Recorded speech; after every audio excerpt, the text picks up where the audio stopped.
back today. But we're in Genesis 21, so if you want to turn to Genesis chapter 21, we'll be covering the first portion of it. And we'll start by reading God's Word. It's verses 1 through 21. Genesis 21, verse 1. The Lord visited Sarah as he had said, and the Lord did to Sarah as he had promised. And Sarah conceived and bore Abraham a son in his old age, at the time of which God had spoken to him. Abraham called the name of his son who was born to him, whom Sarah bore to him, Isaac. And Abraham circumcised his son Isaac when he was 8 days old, as God had commanded him. And Abraham was 100 years old when his son Isaac was born to him. And Sarah said, God has made laughter for me. Everyone who hears will laugh over me. And she said, who would have said to Abraham that Sarah would nurse children? Yet I have borne him a son in his old age. And the child grew and was weaned, and Abraham made a great feast on that day that Isaac was weaned. But Sarah saw the son of Hagar, the Egyptian, whom she had borne to Abraham, laughing. So she said to Abraham, cast out the slave woman with her son, for the son of this slave woman shall not be an heir with my son Isaac. And the thing was very displeasing to Abraham on account of his son. But God said to Abraham, be not displeased because of the boy and because of your slave woman. Whatever Sarah says to you, do as she tells you. For though Isaac shall your offspring be named, and I will make a nation of the son of the slave woman also, because he is your offspring. So Abraham rose early in the morning, took bread and a skin of water, gave it to Hagar, putting it on her shoulder along with the child, and sent her away. She departed and wandered in the wilderness of Beersheba. And when the water in the skin was gone, she put the child under one of the bushes. Then she went and sat down opposite him, a good way off, about the distance of a bow shot. For she said, let me not look on the death of the child. And as she sat opposite him, she lifted up her voice and wept. And God heard the voice of the boy, and the angel of God called to Hagar from heaven and said to her, what troubles you, Hagar? Fear not, for God has heard the voice of the boy where he is. Up, lift up the boy, and hold him fast with your hand, for I will make him into a great nation. Then God opened her eyes. She saw a well of water. She went and filled the skin with water and gave the boy a drink. And God was with the boy, and he grew up. He lived in the wilderness and became an expert with the bow. He lived in the wilderness of Paran, and his mother took a wife for him from the land of Egypt. And God bless the reading of his word. Let's turn to the Lord in prayer. God, as we start the morning message today, we just ask that you would help our eyes to see the truth that you have buried here, that you would help us to see your heart for your people, and that you are active and involved in the little things and the big things. So we ask that you would be present with us, that you'd give us eyes to see and ears to hear your truth, and allow it to speak to us today. We ask this in your Son's name. Amen.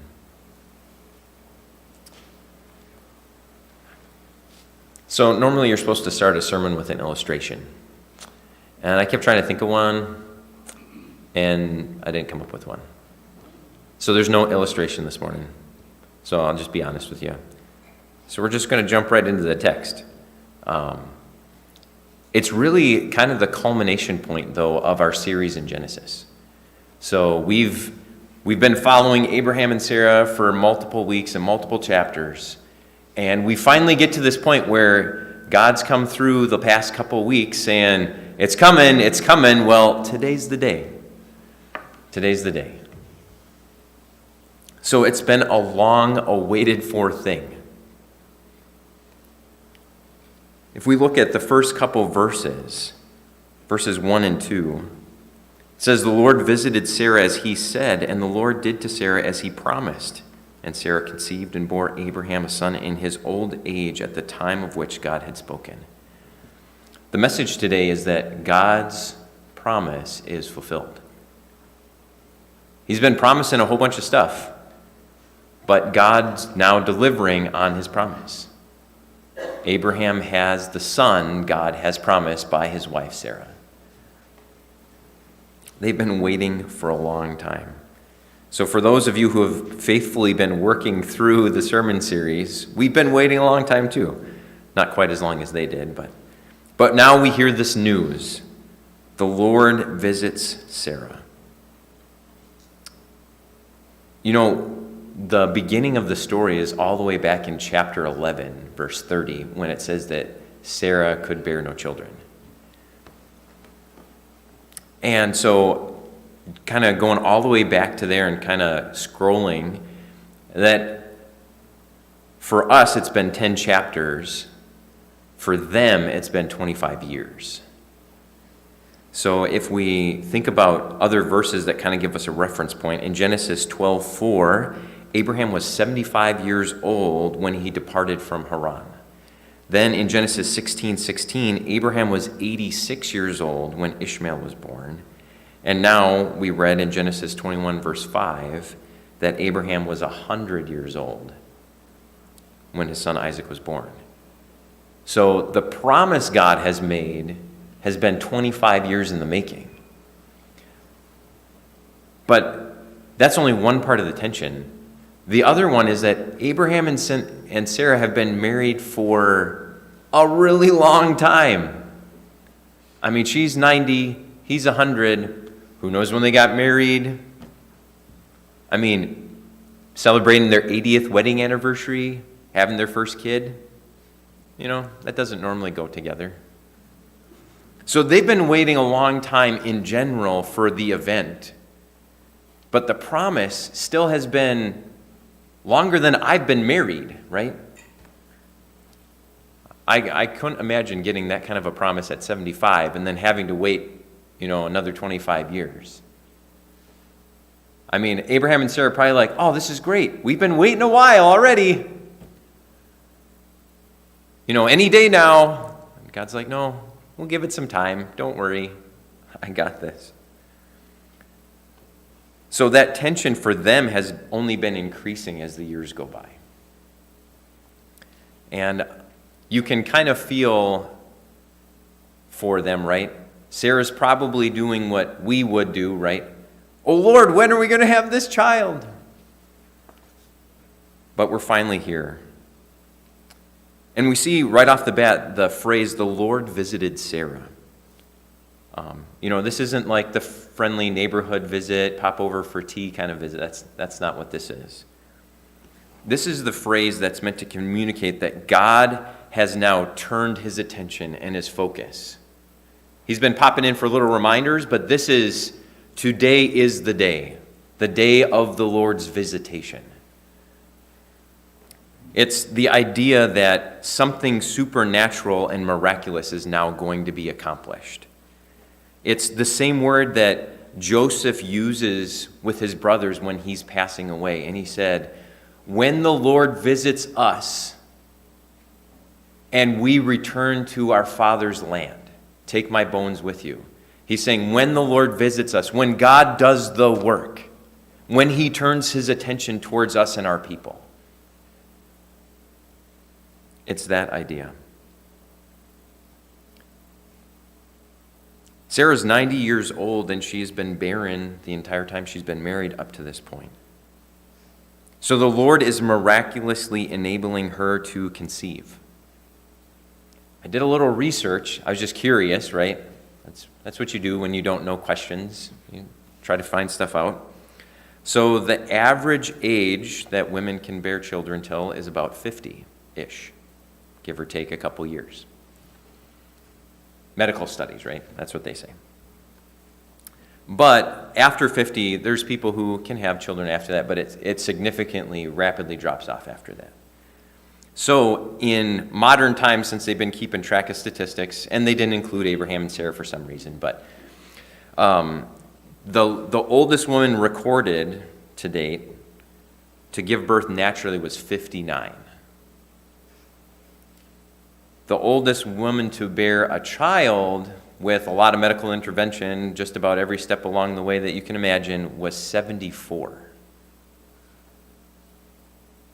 So there's a big gap between 50 kind of being the normal, that's about the time it kind of stops, to, man, if we're superhumanly involved, maybe 75.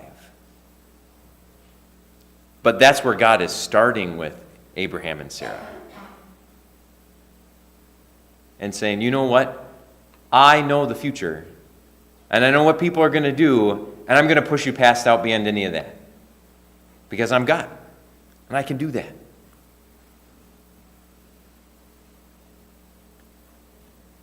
It should make us marvel at what our God can do.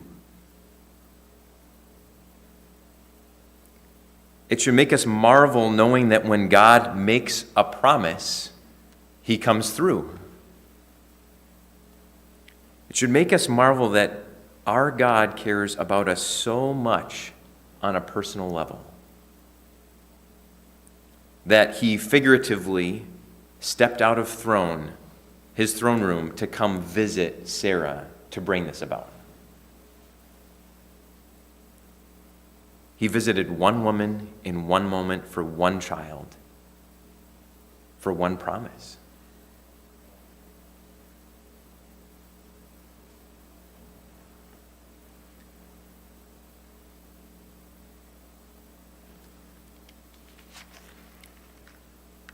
And that's really this first section. It kind of transitions to Abraham and Sarah and how they respond now. But I think the point of this passage really is that God fulfills His promise. And it starts right off in verses 1 and 2. God visited when He promised. He said, I will visit you in a year. He did that. He did exactly what He promised. You will have a son. But He's made a covenant with His word for over 25 years, and today is the day that He kept His word as He promised. It's this reiteration that God can be trusted, God can be trusted, God can be trusted. When you don't know the future, when you don't know what's coming next, when you don't know how long it will take.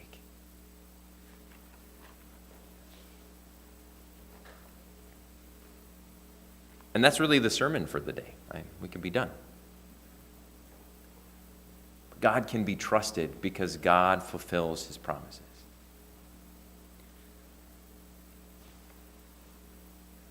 So if we look at verses 3 and 4 then, God has done this thing. But Abraham then calls the name of his son who was born to him, who Sarah bore him. My wife Sarah, who bore me a child. We're going to call him Isaac. And God circumcised his son Isaac when he was 8 days old, as God had commanded him. God had required two things of Abraham as part of that covenant-making promise throughout the years. One was that he would name his son Isaac. That was just a year back when Abraham and Sarah were chuckling at themselves, saying, hey, God, I think you kind of missed your window. He's like, no, you will name your son Isaac, which means laughter.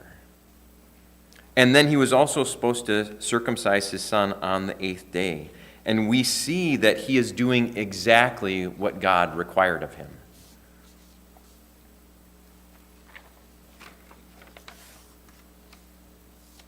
If you want to turn back to Genesis 17, you don't have to, but in verse 10, I'm going to read a couple verses there. Genesis 17, 10 through 12. And this is God speaking to Abraham. This is my covenant which you shall keep between you and your offspring after you. Every male among you shall be circumcised. In the flesh of your foreskin, it shall be a sign of the covenant between me and you. And he who is 8 days old among you shall be circumcised, every male throughout your generations. God is keeping the promise. He did it to all of his family at that time, and now Isaac has arrived, and he is now part of this covenant promise. And then in Genesis 17, just a couple verses down, 19 through 21, and God said, no, because he's asking about Ishmael. No, your wife Sarah will bear you a son, and you shall call his name Isaac. I will establish my covenant with him as an everlasting covenant for his offspring after him. And as for Ishmael, I have heard you, and behold, I have blessed him, and I will make him fruitful and multiply him greatly. He shall be the father of 12 princes, and I will make him a great nation. But I will establish my covenant with Isaac.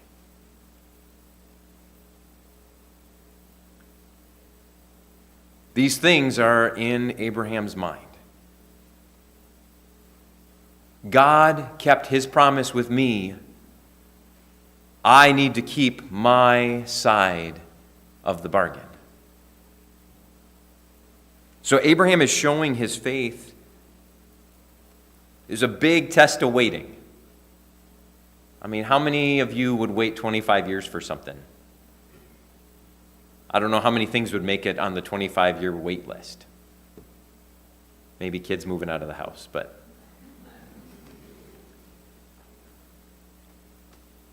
I mean, I haven't had to wait 25 years for anything yet, you know.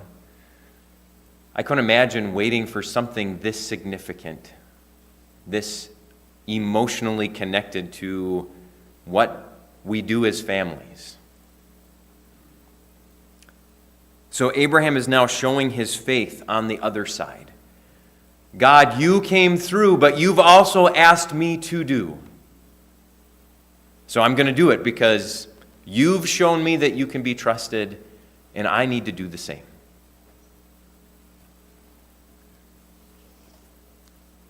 Abraham was paying attention to those little details. So a little application for us. How well are we paying attention to those little details that God requires of us? As Christians, he's made a covenant with us in the blood of his Son.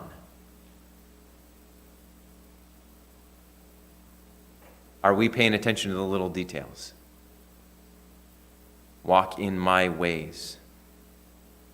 Carry your cross. Follow me. There's a lot of little details. And we're not in the New Testament. But Abraham is paying attention to the little details and setting the example. Because God can be trusted because he keeps his promises.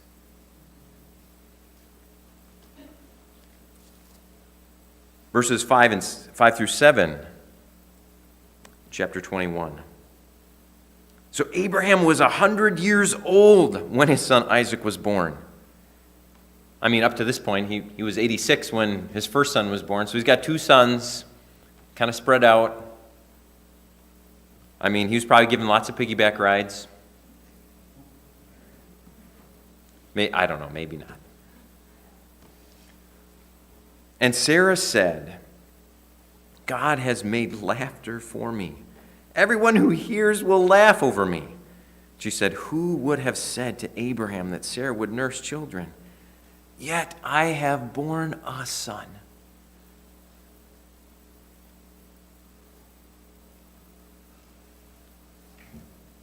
I don't know if you've ever had a moment like that where you're like, I can't believe that just happened. But that's how Sarah's feeling, like holding her baby over and over and over again. I can't believe that just happened. I can't believe that just happened. I've got a son. I've waited so long.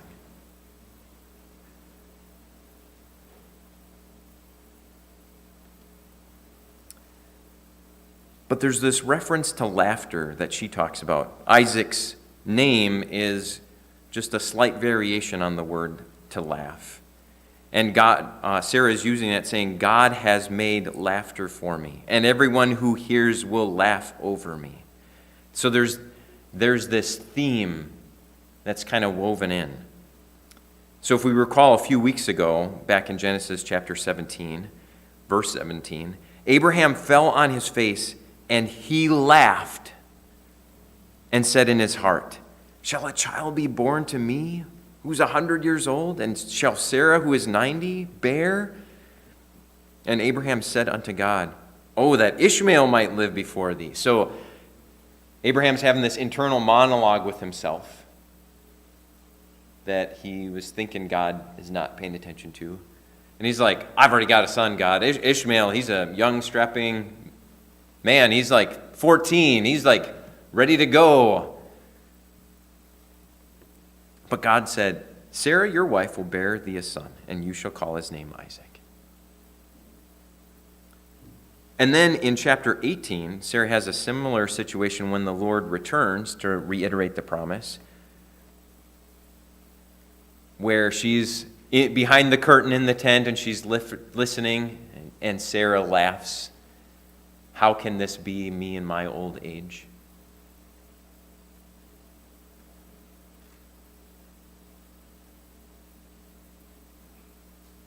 There's different kinds of laughter, right?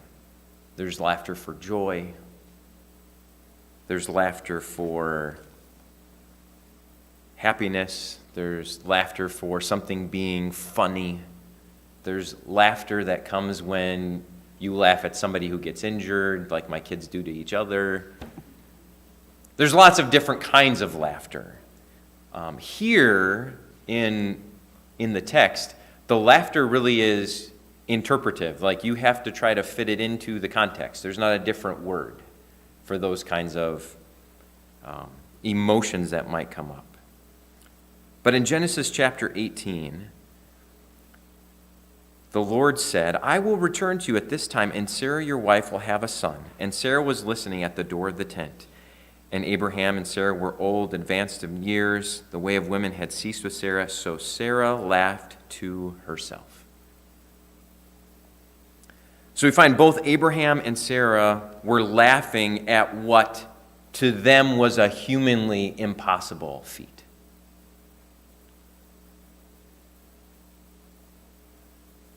And yet God had made this promise to them. And in their limited thinking, a part of them was saying, there's just no way. And yet in the midst of it all, God takes that emotion, the word for laughter, and he crafts a name for their future son. And now we see Sarah's earlier probably laugh of, whatever, like no way, that kind of laugh, to be, how happy is this? A child running around I can call my own. Eyes looking into mine. Smiling. I mean, you can't help but laugh at the weird things they do. I was working with some Army guys, and there's a guy close to my age, and he has grandkids now. But he's super excited. And he was like showing everybody his first grandkid picture. And it's great because he was sitting there in a rocking chair, which is what you're supposed to do, right? And so he's sitting there in the rocking chair, and he's got his little new baby granddaughter, and huge, big smile. And her face is just like, what are you taking a picture of? Like, it's just hilarious. But you can't help but laugh.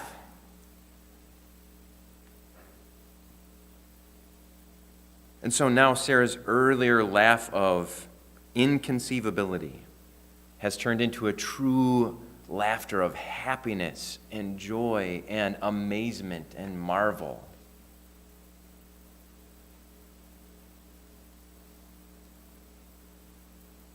But I want to contrast that.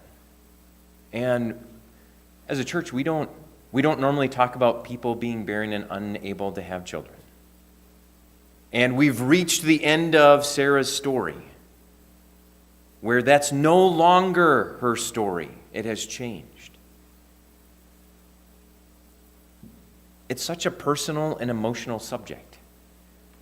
And not being a woman myself, I won't claim to be an expert, and I even debated whether or not we should talk about it in church, but I think we should, because it's a real thing. So, for as much as I might try to stumble through something from the pulpit, know my heart that God sees that, even if you don't share it with anyone. So I think we need to pause and remind ourselves that that is a normal struggle. I've had relatives who have struggled with this and wondered. And whether that's your story you probably know someone who's struggled. Whether it's like Sarah for a period of time, or whether it's somebody else who's not listed in the Bible, that God never visited, and God never restored that and made it whole. I mean, we know key women in the Bible, Sarah and Hannah and Elizabeth. We probably know their stories well.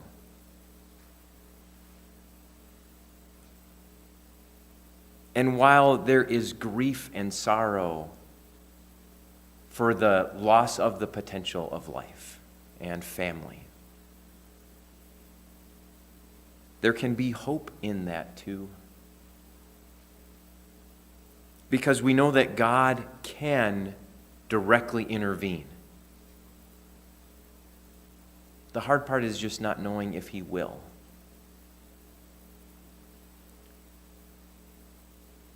Because there's probably many other people that never get mentioned in the Bible where God didn't intervene. And we know that His original desire and design was for mankind to be whole and fruitful and multiply. But we also know that we live in a sin-cursed world and things do not work perfectly as God intended anymore. But we can still pray and ask for God to intervene. He may say no, and that's a hard answer. But it might be for, like Sarah, not yet. There's no easy path, but I think we can be reminded of what Jesus said to the man who was born blind in John 9:3, that the works of God might be displayed in him, even though he was not whole. He was still displaying God with his limitations. And I think that can be true for us. Seeking God's glory when situations are imperfect and not what we would choose for ourselves. But those can be precious and noble pursuits in their own right, in the midst of difficulty.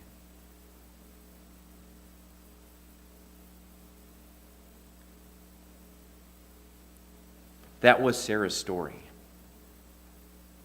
But God has intervened. And we can rejoice with her. But there's lots of people that don't get that story. And so I throw that out to the church. If that's your story, you're not alone. And we as a church family are here for a support. It doesn't make up the difference of the loss. But you don't have to do it alone.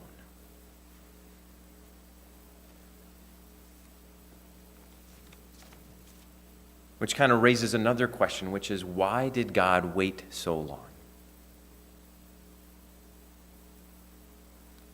It seems that he was perhaps testing their faith and their trust in him, so that they would be resting in him fully, to the extent that the promised fulfillment would almost seem impossible.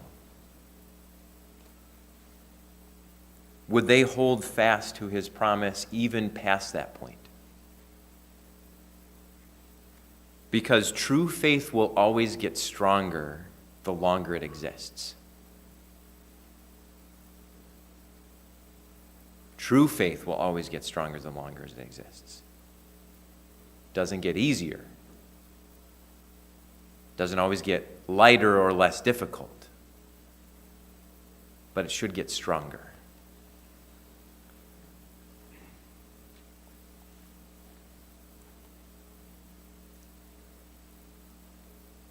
And doesn't God work that way often in our lives? I mean, you've always had God show up right when you need him to, right? On command.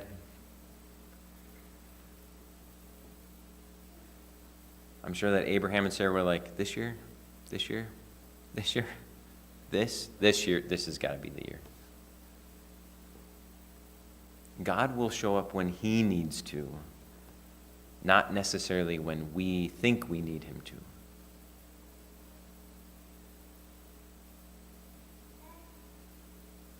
1 Peter chapter 1, verses 3 through 7. I'd like to read it because I think that kind of translates Abraham and Sarah's story into the New Testament a little bit with what they had to go through. In 1 Peter chapter 1, verse 3, "Blessed be the God and the Father of our Lord Jesus Christ.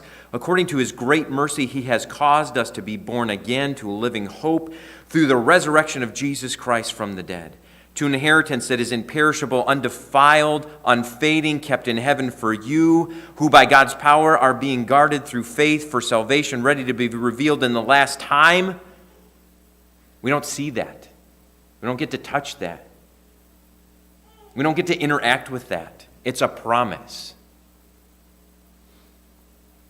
"But in this you rejoice, though now for a little while, and if necessary you have been grieved by various trials, so that the tested genuineness of your faith, may be found more precious than gold that perishes when tested by fire, may be found to result in praise and glory and honor in the revelation of Jesus Christ." God works the same way today. There are promises that we have that we do not get to see. So, is our faith growing? Is it moving in the right direction? Is it staying grounded in those promises? Like Abraham and Sarah. Even though they probably had their doubts and they struggled with keeping everything internalized, chuckling to themselves, "Well, we're kind of old. Don't know it's going to work anymore there, God." But they persisted and they didn't give up hope. You know, Sarah and Abraham make for a great human interest story. I mean, who gets to have the claim on the oldest woman to give birth to a child? Like, oh, that's Sarah. Guinness Book of World Records. They get the certificate. But the story is about God. So I want to go back to that. God fulfills his promises. God visited when he promised. God acted as he promised. God kept his word as he promised. God cares about us and is involved with us on that individual level. He comes down and meets us where we are. While there aren't exact parallels, there's a lot of similarity with this story, with God coming and visiting and a child being born, to Mary in the New Testament, God coming down and visiting and a child being born. Both of them, God is displaying his faithfulness to his chosen people. God is keeping promises made. And he's changing the world.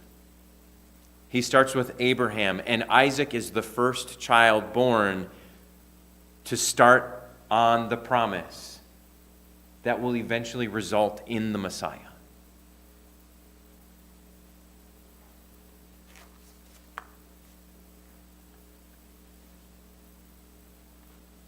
That's only the first half of the sermon. I'm not going as long as last time in case you're worried about that. But that's just the first 7 verses. 18 through 21, we're going to cover a lot more in a condensed version. But it's still that God fulfills his promises. But there's a subtitle to this part. It's that God does not abandon. So now Isaac is on the scene. So let's talk about this new family dynamic that happens. Genesis chapter 21 in verse 8. The child grew and was weaned, and Abraham made a great feast on that day. But Sarah saw the son of Hagar the Egyptian, whom she had borne to Abraham, and he was laughing. Here comes this word again.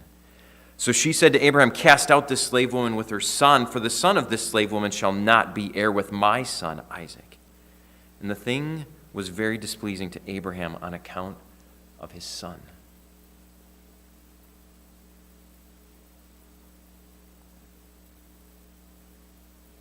A few years have passed since Isaac was born, so we're jumping ahead in the story. He's probably a toddler, 2 or 3. He's weaned, probably walking around, getting into everything, opening the kitchen cupboards, if they had those. Probably not. Whatever they had, he's throwing stuff on the floor. This would put Ishmael about 15 or 16. There's a big gap. And there's the potential for that relationship to go well or to go poorly.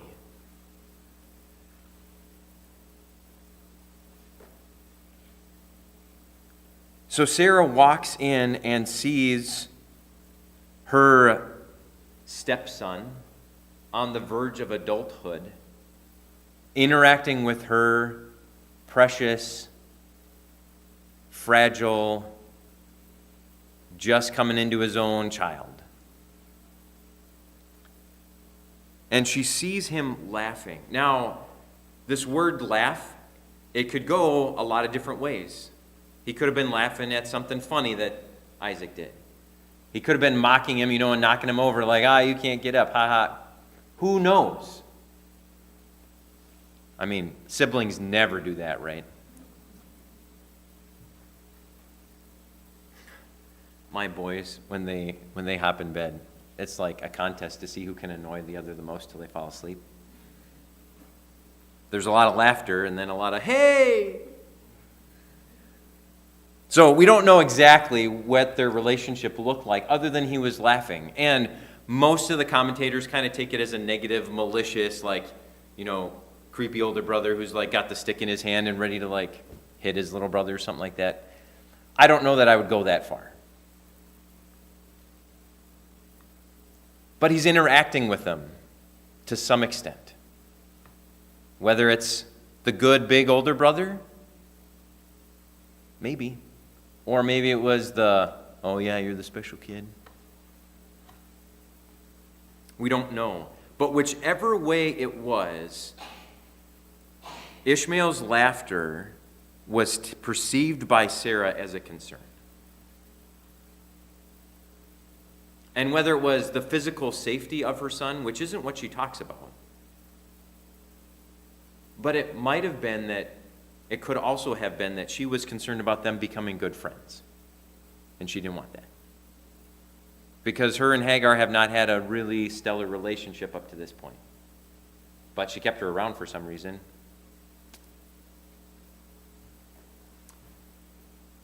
But we get to this point where she has this concern that she wants Isaac to be the clear person to inherit. And this is where there's some legal stuff going on in the background.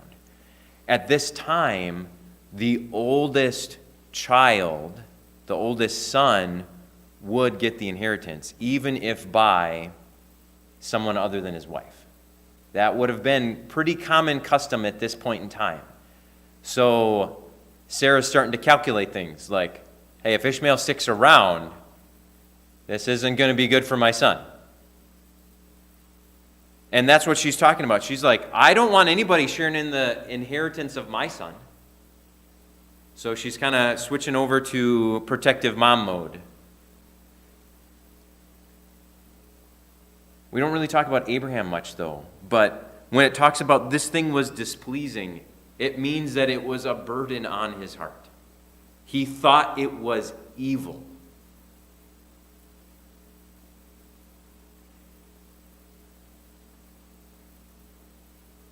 If you had raised your son on the verge of manhood, 15, 16, and then you're just like, peace out, dude, good luck.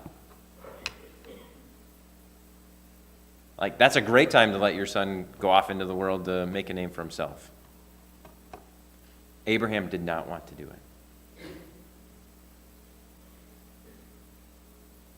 it. He's got over a decade of memories built with his son, teaching him how to shoot, teaching him how to live off the land, investing in him. Because even just a couple chapters ago, he's like, Ishmael, my son, he can be the one. He's been investing in Ishmael as the one. And now Sarah, who does not have that connection and does not have that attachment, she's like, get him out of here.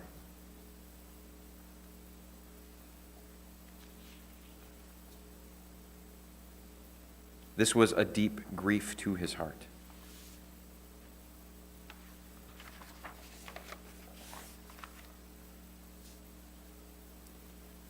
So in verse 12, God says, "Be not displeased because of the boy and because of your slave woman." So do not have these evil thoughts weighing you down.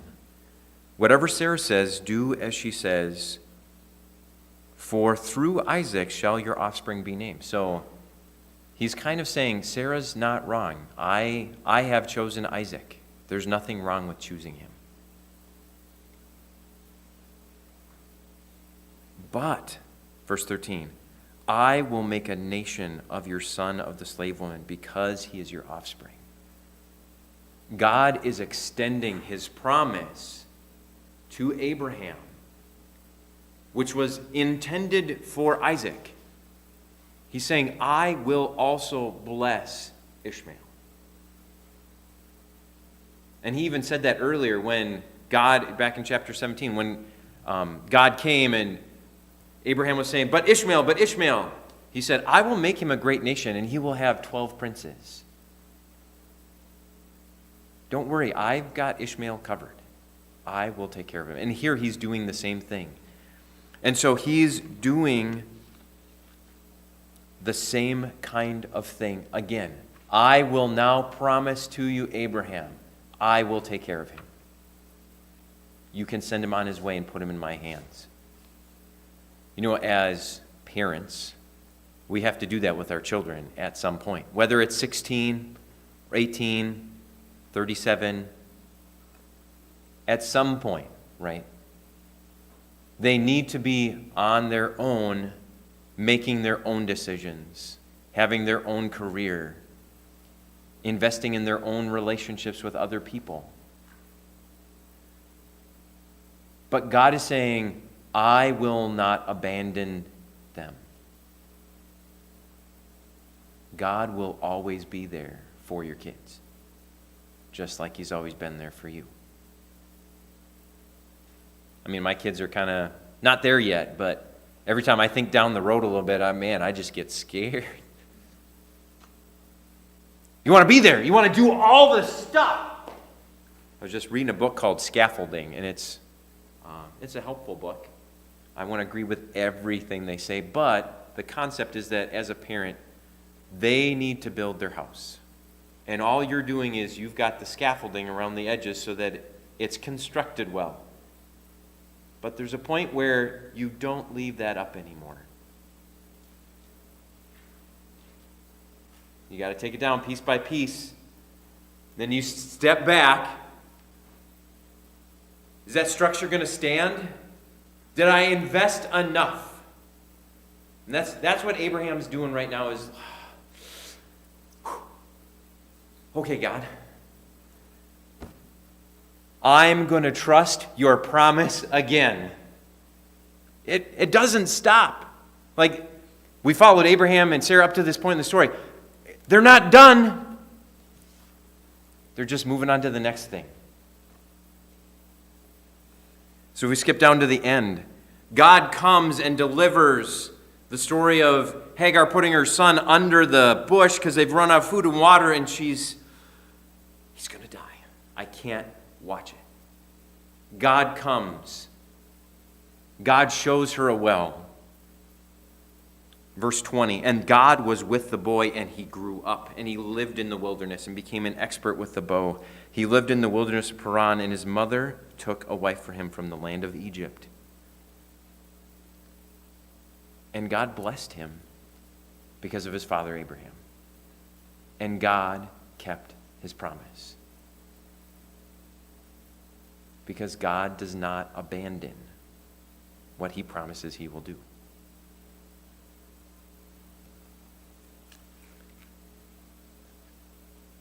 God was showing mercy in situations millennia ago. And he's the same God that we interact with today.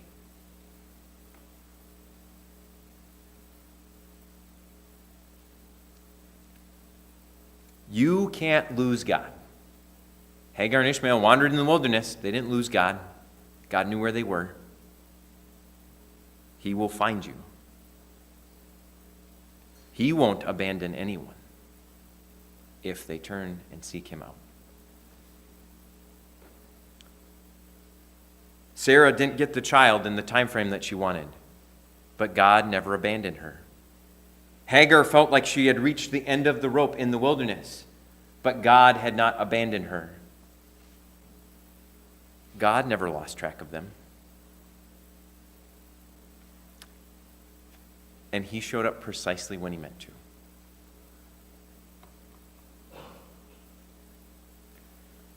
So we reached the end of the passage this morning, and I think it would be a good time to remind us that God does not abandon any who belong to him.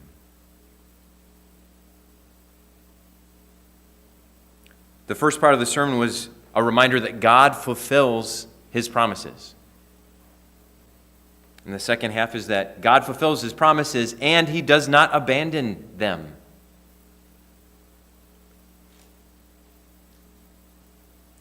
So from the first part, God visited when he promised. God acted as he promised. God kept his word as he promised. And for Hagar and Ishmael, it's kind of the sub-story, but he saw their need. He provided, and he kept his word to Abraham to fulfill his promise to take care of Ishmael. God is active. God can work miracles. God will always seek his glory first, and that's not always exactly how we have things planned. But he never loses sight of us. Ever. So whatever trial comes your way, trust him because he keeps his word. Trust him because he cares about you in your needs. This wasn't just like general, hey, dropping an aid package, good luck. He visited Sarah. He visited Abraham. He visited Hagar and Ishmael. Because you can trust to see